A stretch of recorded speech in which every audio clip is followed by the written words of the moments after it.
Hello students, today we will talking about phrasal verb, right. आज हम पढ़ेंगे chapter number 4। ये चैप्टर है 8th क्लास का। हमने पिछले उसमें 3 चैप्टर पढ़ चुके हैं और ये 8th क्लास का चैप्टर है, right. Chapter number 4 phrasal verb.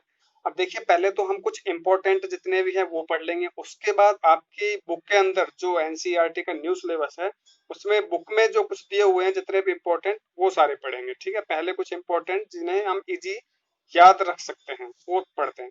देखिए, फ्रेजल वर्ब बनती कैसे है। ये होती है कंपाउंड वर्ब। कंपाउंड मतलब जैसे कुछ वर्ड्स को जोड़ के बनाए जाते हैं वो होते हैं फ्रेजल वर्ब, जिनका कोई तीसरा मीनिंग निकलता है। Word plus word as like main verb में आप एड वर्ब जोड़ देंगे तो क्या बन जाएगा, फ्रेजल वर्ब। मेन वर्ब में आप प्रीपोजिशन जोड़ देते हैं तो बन जाती है फ्रेजल वर्ब। और main verb plus adverb या फिर प्लस प्रीपोजिशन, इससे भी क्या बन जाएगा आपका फ्रेजल वर्ब। तो आपको ये बिल्कुल याद नहीं रखना है कि किससे मिलके बनती है, ये आपका इंपॉर्टेंट नहीं है, ये कहीं भी काम नहीं आएगी ये चीज। तो हमारे जो काम की चीज है हम केवल उन्हीं पे फोकस करेंगे। देखिए, नॉर्मली होता क्या है कि इनफॉर्मल जो लैंग्वेज है, इनफॉर्मल लैंग्वेज के अंदर यूज में आती है फ्रेजल वर्ब, राइट। इनफॉर्मल मतलब जैसे हम नॉर्मली जो बात करते हैं ऐसे नॉर्मली स्पोकन में हम यूज कर सकते हैं। फॉर्मल में बहुत कम चांस, जैसे आप किसी को लेटर लिख रहे हो, कोई ऑफिशियल लेटर है, कोई एप्लीकेशन वगैरह है, तो ऐसे फॉर्मल में आपको अगर बहुत ज्यादा नीड है then you can use phrasal verb. Otherwise आप इनफॉर्मल में नॉर्मली यूज करते हो फ्रेजल वर्ब को, ठीक है। अब देखते हैं, स्टार्ट करते हैं एग्जाम्पल से। फर्स्ट एग्जाम्पल क्या है, पुट ऑफ। आप देखिए, आपको पुट ऑफ तो एक साथ तो याद रखने में थोड़ी सी प्रॉब्लम आएगी, लेकिन आप इतना पता है कि पुट का मतलब रखना होता है और ऑफ मतलब होता है बंद, ऑफ मतलब रिलेशन अलग करना भी होता है। तो पुट ऑफ रखना मतलब बंद करके रख देना किसी काम को, तो मतलब बाद में करेंगे, राइट, टाल देना उस काम को। तो पुट ऑफ को एक साथ बोल सकते हैं टालना, राइट। इसे हम नॉर्मली बोलते हैं पोस्टपोन। पोस्टपोन मतलब क्या होता है, जैसे कोई exam, our exam has been postpone, हमारी एग्जाम क्या हो गई है, पोस्टपोन हो गई, मतलब टल गई है, आगे हो गई। तो पुट ऑफ मतलब होता है पोस्टपोन। एग्जाम्पल देखते हैं, we will meet have to put off the meeting until next month. देखिए, वी हैव टू मतलब जहां भी आ जाएगा वहां आता है पड़ता है, लेकिन विल हैव टू मतलब पड़ेगा। We will have to put off, हमें क्या करना पड़ेगा, टालना पड़ेगा द मीटिंग, यानी मीटिंग को अंटिल द नेक्स्ट मंथ, अगले महीने तक, ठीक है। नेक्स्ट एग्जांपल देखते हैं, पुट ऑन। पुट यानी रखना, ऑन मतलब हम ऊपर। अब किसके ऊपर, हमारे ऊपर रखना। कोई चीज हमारे ऊपर क्या रहती है, नॉर्मली हमारे ऊपर रहती है कपड़े वगैरह, तो कपड़ों को क्या करना, क्या किया जाता है, पहना जाता है। तो ऐसे याद रखना है आपको, पुट ऑन मतलब पहनना। नॉर्मली आप यूज करना स्टार्ट कीजिए इन वर्ब को, तो आप बिल्कुल आपको रट जाएंगे, इंग्लिश भी आपकी बेटर हो जाएगी। और ये फ्रेजल वर्ब काफी सारी फ्रेजल वर्ब होती है। देखिए, फ्रेजल वर्ब बहुत सारी होती है, हजारों फ्रेजल वर्ब होती है, तो उनको याद करना इजी नहीं, थोड़ा डिफिकल्ट होता है। तो नॉर्मली जो इजी होती है उनको आप डेली यूज करना स्टार्ट करिए, बात करते समय आपके बिल्कुल रट जाएंगे फ्रेजल वर्ब। देखिए, यू शुड एग्जांपल देखते हैं, you should put on your new dress for the party. You should तुम्हें चाहिए, put on your new dress पहननी चाहिए, पुट ऑन यानी पहनना, योर न्यू ड्रेस मतलब तुम्हारी नई ड्रेस, फॉर द पार्टी मतलब पार्टी के लिए। तो यहाँ पे ऐसा नहीं है न्यू ड्रेस, कुछ भी शूज पहनना हो, सॉक्स पहनना हो, कुछ भी पहनने की जब बात चल रही हो तो आप यूज कर सकते हैं पुट ऑन का, right. I should put on my shoes for the school, मुझे स्कूल के लिए अपने शूज या जूते पहनने चाहिए, राइट। नेक्स्ट एग्जांपल देखते हैं, पुट अप विद। देखिए, पुट अप विद, विद लग जाता है, विद लगने के साथ क्या होता है, किसी चीज का साथ। जहां तक पर्सन से रिलेटेड जब बात आती है तो वहां पर नॉर्मली विद का यूज ज्यादा होता है। तो पुट अप विद का एक साथ हम मीनिंग निकालें तो वो होता है सहन करना या सहना। कुछ फ्रेजल वर्ब के दो या दो से अधिक भी मीनिंग हो सकते हैं, मतलब अलग अलग सिचुएशन में हम यूज कर सकते हैं, उनके मीनिंग अलग होते हैं। ऐसे इसका तो एक ही, जैसे आपको पता है सहन करना या सहना। Though you do not like, example देखते हैं, you though you do not like his behaviour, try to put with him. हालांकि you you do not like his behaviour, तुम्हें उसका वर्ताव या उसका व्यवहार पसंद नहीं है, राइट, उसका व्यवहार पसंद नहीं है, फिर भी उसे सहने की कोशिश करो, फिर भी उसे सहने की कोशिश करो, try to put up with him, उसे सहने की कोशिश करो। नेक्स्ट देखते हैं इसका एग्जाम्पल। देखिए, नॉर्मली आप जानते हो wake up and get up. Wake up मतलब होता है जागना और गेट अप मतलब उठना। हम नॉर्मली दोनों कोई सा भी यूज कर सकते हैं इस सेंटेंस में। तो देखिए वेकअप का ही सेकंड, वेकअप की सेकंड फॉर्म कहती हो वॉक। वॉकअप भी आप बोल सकते हो। तो फ्रेजल वर्ब में चेंज नहीं होगा, सिर्फ प्रेजेंट और पास्ट का फर्क पड़ेगा। I walk up at 6 o'clock, मैं 6 बजे जागा या 6 बजे उठा। एंड इसमें भी आप गेटअप का गोटअप बोल सकते हो। आई गोट अप एट 7 o'clock, मैं 7 बजे उठा। ठीक है, तो आपको याद रखना है नॉर्मली डेली यूज वाले फ्रेजल वर्ब हैं वेकअप एंड गेटअप। नेक्स्ट देखिए, एक चीज और देखिए, फ्रेजल वर्ब में क्या होता है कि ये अभी आपको मैंने बताया था मल्टीपल मीनिंग, इनके कई टाइप मीनिंग भी हो सकते हैं। तो वो मीनिंग किस हिसाब से, आपके सिचुएशन क्या सिचुएशन है उस हिसाब से आप यूज कर सकते हैं। सिचुएशन के according you can use a phrasal verb, a single phrasal verb, कहीं भी यूज कर सकते हैं। देखिए जैसे अभी नेक्स्ट एक देखते हैं, पास आउट। आप जानते हैं पास आउट मतलब बेहोश होना होता है और बांटना भी होता है।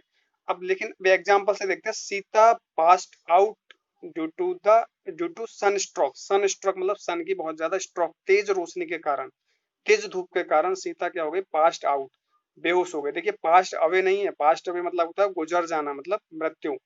Passed out, passed out past की सेकंड फॉर्म है बेहोश हो जाना। अब नेक्स्ट देखिए डिस्ट्रीब्यूट। अब इसका एग्जांपल है, I will pass out copies of the report. I will pass out copies of the report, मैं रिपोर्ट के जो कॉपीज वगैरह हैं उनको बांट दूंगा। तो यहाँ पे आप इसका अर्थ बेहोश हो जाना नहीं निकाल सकते, इसका अर्थ होगा डिस्ट्रीब्यूट करना। तो आपको याद रखना है पास्ट आउट मतलब बेहोश हो जाना या फिर बांटना। Next example, wipe out, right.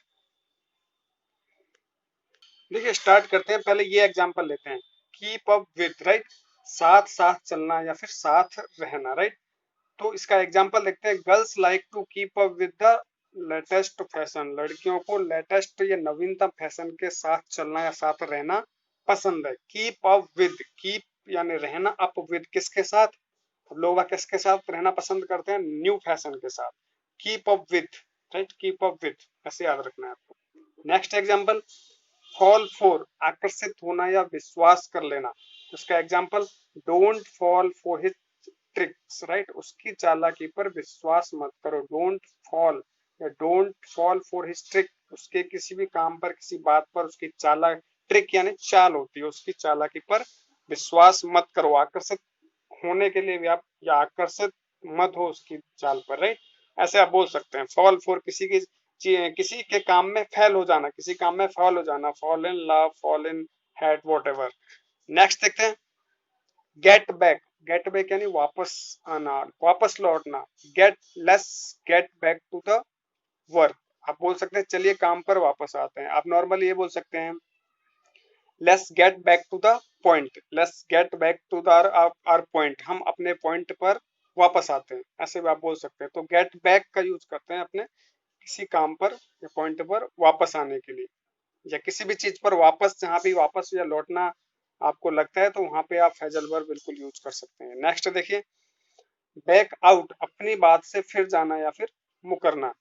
You have to come, you don't back out now, right, आपको आना होगा। यू हैव टू कम, आपको आना होगा। और ये होता अगर you will have to come तो आपको आना पड़ेगा।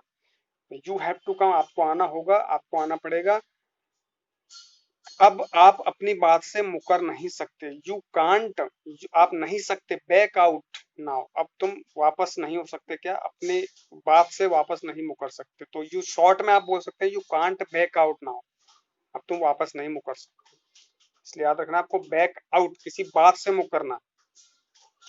नेक्स्ट देखिए, कट इन। कट इन मतलब होता है कट करना, मतलब कट क्या, बात को कट करना, किसी की बात को कट करना। तो कट इन, इन किसमें, बात के बीच में आपने कट इन, उसको बात को कट कर दिया, बीच में टोक दिया। Don't cut in while I am talking, जब मैं बात कर रहा हूं तो you should not be cut in between my discussion, तो डिस्कशन के बीच में you should not be cut in मतलब तुम्हें कट नहीं करना, टोकना नहीं चाहिए। डोंट कट इन, टोको मत, व्हाइल आई एम टॉकिंग, जब मैं क्या कर रहा हूँ, बातें कर रहा हूँ, राइट। नेक्स्ट एग्जांपल देखते हैं, टर्न अगेंस्ट। टर्न अगेंस्ट मतलब टर्न यानी मुड़ना, आप जानते हो, अगेंस्ट यानी किसी के विपरीत। तो किसी के विपरीत मुड़ना, तो किसके विपरीत, किसी व्यक्ति, पर्सन के खिलाफ हो जाना हो। और अगर खिलाफ हो गए किसी के आप, तो क्या बन जाओगे, उसके दुश्मन। तो दुश्मन बन जाना, turn against.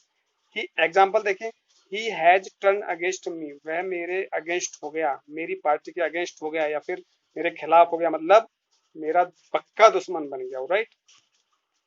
Next example, stick to.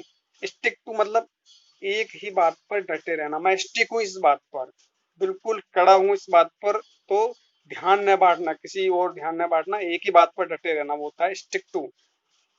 इसका देखिए, always stick to one goal and you will achieve it. Wow, कितनी अच्छी बातें कही है। हमेशा एक लक्ष्य पर डटे रहें एंड आप इसे हासिल कर सकते हैं। Always stick to one goal and you will achieve it. आप कह सकते हो किसी से, या आप खुद से ही बोल सकते हैं, always stick to one goal, हमेशा एक गोल पर टिके रहो, डटे रहो, then you can get success, तब आप क्या प्राप्त कर सकते हो, सक्सेस प्राप्त कर सकते हो।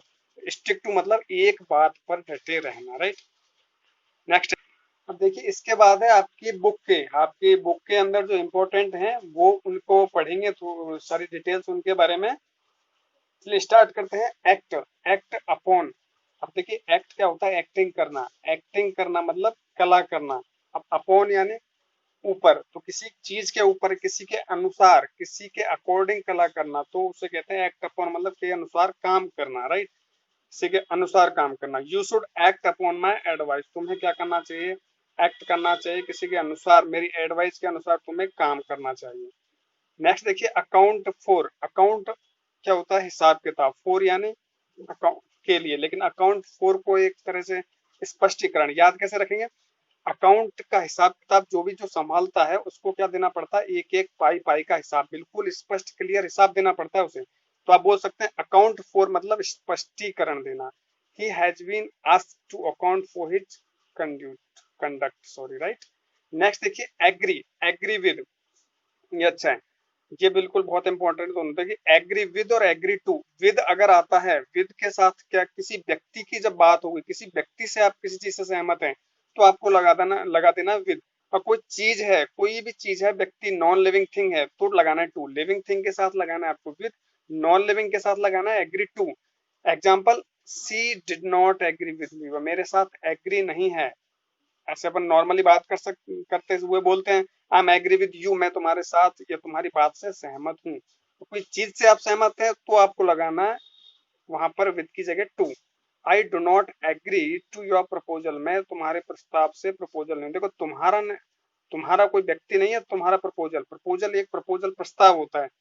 तो नॉन लिविंग थिंग में हमेशा आपको टू यूज करना है, एग्री टू। ऐसे नेक्स्ट देखिए, apply to and apply for. देखिए अप्लाई टू किसी अधिकारी को आवेदन देना है और किसी कार्य के लिए देना है, तो आपको लगाना है अप्लाई फॉर, किसी कार्य, apply applied for this post, मैंने इस पोस्ट के लिए अप्लाई किया है। I have applied for leave, मैंने छुट्टी के लिए अप्लाई किया। लेकिन अप्लाई टू किसी अधिकारी से डायरेक्ट, किसी अधिकारी से आप बात कर रहे हो, उसको कोई चीज दे रहे हो, आवेदन कर रहे हो, तो आपको लगाना I have applied for leave, मैंने लीव के लिए अप्लाइड किया। ये देखिए, ये ऐसा नहीं है, ये लिखने में तो एक जैसा दिख रहा है, ये आपको यूज करना है प्रैक्टिकली। प्रैक्टिकली या फिर अगर आपने लिखा है तो उसका मतलब, आपने अप्लाई टू लिखा है तो इसका मतलब समझा जाएगा आपने डायरेक्ट किसी पर्सन को दिया है, पर्सन से कांटेक्ट किया है। और अप्लाई फॉर किसी नॉन लिविंग थिंग के लिए बात चल रही है, तो अप्लाई फॉर किसी पोस्ट वगैरह के लिए। अब देखिए नेक्स्ट, बिलीव इन। आप जानते हो बिलीव यानी होता है विश्वास करना, तो इसका बिल्कुल सिंपल है, बिलीव इन यानी में विश्वास करना, किसी चीज में विश्वास करना। Example, I do not believe in ghost, मैं भूत में विश्वास नहीं करता हूँ, राइट। तो ये तो सिंपल है। अब देखिए ये बिलोंग, बिलोंग होता है, अगर आप किसी जगह से बिलोंग करते हैं तो होता है बिलोंग करना। तो अब किसी जगह से आप, जैसे आप जयपुर में रहते हैं, बिलोंग करते हैं आप करौली से, तो I am belong from Karauli, I am belong to Karauli, sorry. तो बिलोंग टू करौली, तो करौली से करते हैं, इसका मतलब आपका स्वामित्व, आपका जो स्थापना स्थल है, स्टार्टिंग में जो आप रहते थे, स्वामित्व आपका था, वो आपका उसी शहर में था, करौली में। तो बिलोंग टू मतलब स्वामित्व रखना। This book belong to Rohit family, यह बुक रोहित की फैमिली से बिलोंग करते हैं। I am belong to Mumbai, मैं मुंबई से बिलोंग करता हूँ। तो स्वामित्व रखना, उसका स्वामित्व है इस बुक पर, किसका, रोहित के परिवार का, रोहित का। नेक्स्ट देखिए, बैकअप। बैकअप मतलब समर्थन करना। जैसे किसी काम को आपने वापस बैक कर दिया, बैक करके वापस उसी काम को करने लगे, तो उस काम में वापस आपका इंटरेस्ट बढ़ गया, तो बैकअप मतलब समर्थन करना। He backed me up on that point, वापस उसी काम पे, अपने उसी पॉइंट पे क्या कर दिया आपने, उसने समर्थन कर दिया मुझे। नेक्स्ट देखिए, बियर आउट। देखिए बियर आउट आउट यानी होता है बाहर। अब बियर आप जानते हो, वैसे तो बियर यानी भालू होता है, लेकिन अगर कोई नशे में है तो बियर मतलब अगर बियर उसने पी रखी है तो आप लोग बाग चेक करते हैं उसको कि भाई इसने कुछ पी रखी है कि नहीं, तो पुष्टि करते हैं। तो बियर आउट, अगर उसने पी रखी है तो बाहर निकाल देते हैं, वरना अंदर उसको आने की परमिशन मिल जाती है। तो बियर आउट मतलब पुष्टि करना, चेक करना, राइट, नॉट बाहर निकालना। This report bears out my theory, यह रिपोर्ट मेरी थ्योरी की पुष्टि से, मैंने इस रिपोर्ट की पुष्टि की है, मतलब इस थ्योरी की पुष्टि की है, राइट। नेक्स्ट देखिए, ब्रेक डाउन। ब्रेक यानी तोड़ना, डाउन यानी नीचे। अब वो यांत्रिक खराबी होना इसका मतलब है, ठीक है। जब ब्रेक खराब हो जाता है तो क्या हो जाता है, खराबी हो जाती है, यांत्रिक खराबी। The bus broke down between Jaipur and Shahpura, बस क्या हो गई, जयपुर और शाहपुरा के बीच में खराब हो गई, उसमें कोई यांत्रिक मिस्टेक आ गई, ब्रोक डाउन, ब्रेक। नेक्स्ट देखिए, ब्रोक आउट। देखिए कोई चीज टूट जाती है, ब्रेक यानी टूटना होता है, कोई चीज टूट जाती है तो क्या होता है, वो बिखर जाती है चारों तरफ, तो फैल जाती है वो। जैसे कांच का कोई ग्लास टूटा चारों तरफ फैल जाता है, कांच चारों तरफ बिखर जाता है, तो ब्रेक ब्रेक आउट मतलब फैलना। एग्जाम्पल देखिए, मलेरिया में broke out in the village, पूरे गांव में या गांव में क्या फैल गया, मलेरिया, राइट। नेक्स्ट देखते हैं कुछ। नेक्स्ट देखिए इंपॉर्टेंट, ब्रेक आउट, ये आपने पढ़ चुके हैं। ब्रेक इनटू, देखो ब्रेक यानी तोड़ना, इन यानी अंदर, तो तोड़ के अंदर घुसना। अब अंदर तोड़ के क्या, जबरदस्ती अगर गेट खोला है तो तोड़ के घुसने की कहाँ जरूरत है, तो फिर इसका मतलब हो जाएगा सेंध लगाना, मतलब जो चोरी जो काम करते हैं सेंध लगाते हैं, ब्रेक इनटू। नेक्स्ट देखिए, the thief broke into the house at the night, रात में चोरों ने क्या किया, घर को तोड़ दिया, मतलब उस पे सेंध लगा दी, राइट। ऐसे ब्रेक अप, ये तो आप बहुत अच्छी तरह जानते हो, ब्रेकअप मतलब रिलेशन या कोई भी चीज समाप्त होना किसी चीज का, right. Meeting, party, what ever, breakup. The meeting broke up after 10, 10 बजे के बाद मीटिंग समाप्त हो गई। नेक्स्ट देखिए, ब्रेक विद, ये भी इंपॉर्टेंट है। ब्रेक किसी पर्सन से संबंध टूटना, तब आप बोल सकते हो break with. I broke with my friends, मेरे फ्रेंड्स के साथ क्या हो गया, संबंध टूट गया। ब्रिंग अबाउट, ये बहुत इंपॉर्टेंट है, ये ब्रिंग अप, ब्रिंग अबाउट का याद रखना है आपको, का कारण होना, किसी चीज का, मौसम वगैरह का कोई भी चेंज होता है तो जैसे एग्जाम्पल देखिए, rains bring about change in weather.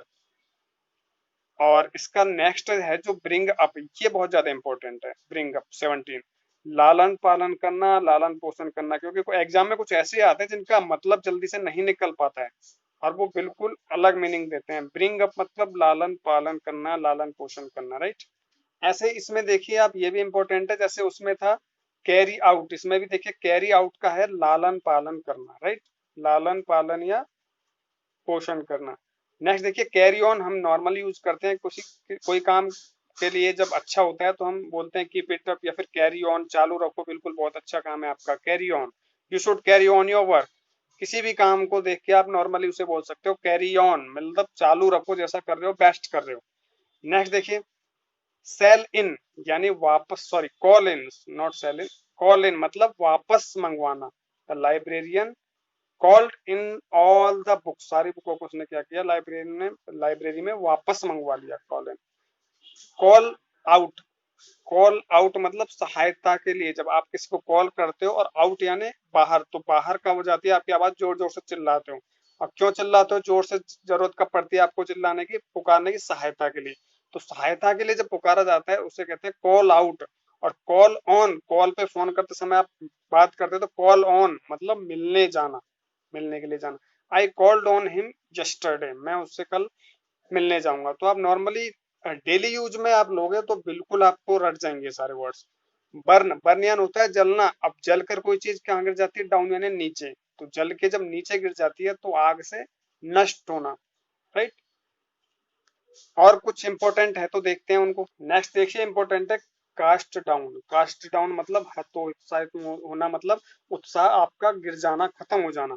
His failure made him cast down, उसका जो फेल होना है, उसका जो फेलियर है, उसने मेड हिम, उसे बना दिया कैसा, कास्ट डाउन मतलब हतोत्साहित कर दिया उसे, उसका उत्साह खत्म कर दिया।